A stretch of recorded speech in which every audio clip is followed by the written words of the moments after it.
বাংলাদেশে প্রতি বছর সাপের কামড়ে হাজারো মানুষ মারা যায়। মৃত্যু হার কমাতে দেশে প্রথমবারের মতো অ্যান্টিভেনম উৎপাদনের পরিকল্পনা নিয়েছে সরকার। মুন্সিগঞ্জের সিরাজদি খানের কেমিক্যাল ইন্ডাস্ট্রিয়াল পার্কে কারখানা স্থাপনের সিদ্ধান্ত নিয়েছে স্বাস্থ্য মন্ত্রণালয়। জিনিয়া কবির সূচনার রিপোর্ট, ক্যামেরায় ছিলেন জাহাঙ্গীর আলম রতন। দেশের বিভিন্ন অঞ্চলে প্রতি বছর সাপের কামড়ে মারা যায় হাজারো মানুষ। স্বাস্থ্য অধিদপ্তরের ২০২৪ সালের তথ্য বলছে, হাসপাতালে সাপের ছোবলে আক্রান্ত হয়ে চিকিৎসা নিতে আসা রোগীর সংখ্যা ছিল ২৪,৪৩২ জন। তাদের মধ্যে মারা যান ১১৮ জন। দেশে ১১ প্রজাতির বিষধর সাপ থাকলেও ভারত থেকে আনা অ্যান্টিভেনম কেবল গোখরা, শঙ্খিনী ও চন্দ্রবোরা সাপের বিষের বিরুদ্ধে কাজ করে।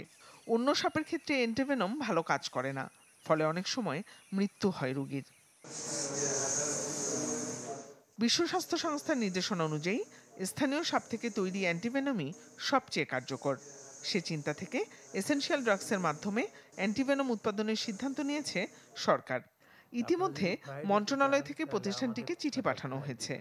সরকারের ইচ্ছা আছে, আমাদের কেডিসিএলকে বলল যে আপনারা দেশেই অ্যান্টিভেনম করা যায় এরকম প্রজেক্ট নিয়ে চিন্তা করেন।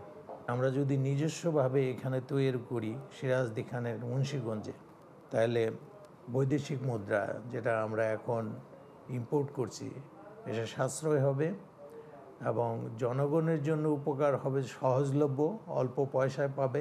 10 একর রেখেছি ভ্যাকসিনের জন্য আর 30 একর রেখেছি জেনারেল ফার্মাসিউটিক্যালের জন্য।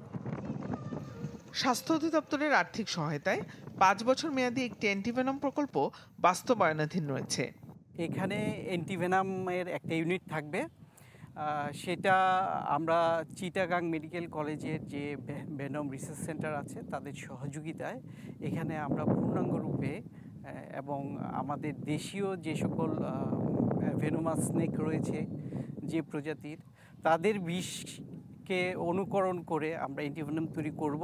ভেনমের যে বিভিন্ন ধরনের পরীক্ষা নিরীক্ষা, সেগুলোর জন্য আমাদের আসলে এই ভেনোমিক্স এবং প্রোটিওমিক্স যে ল্যাব একটা স্থাপন করা এবং ল্যাবকে ডেভেলপ করা, যার মাধ্যমে আমরা এইসব পরীক্ষা নিরীক্ষা করে একটা অ্যান্টিভেনম বানানোর জন্য যে প্রোডাক্ট দরকার সেইটুকু আমরা সেই প্রোডাক্টটা দিলে ভবিষ্যতে ফার্মাসিউটিক্যালস প্রসিডিউরের মাধ্যমে আসলে অ্যান্টিভেনম ভবিষ্যতে যাতে আমরা প্রোডাকশনে যেতে পারি।